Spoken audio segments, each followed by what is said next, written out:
In this video, we show you just how easy it is to check your own water pressure. Get yourself a jug capable of holding 1 to 2 litres of water and place this under a tap.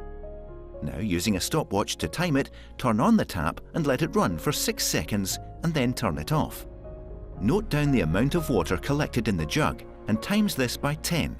This will give you your flow rate in litres per minute. If your flow rate is less than 10 litres per minute, this is considered low water pressure, and anything above 15 is viewed as rather good. If your shower water pressure is too low, you could install a shower pump to improve the water flow. For more information on shower pumps and what they do, head over to our shower pump blog.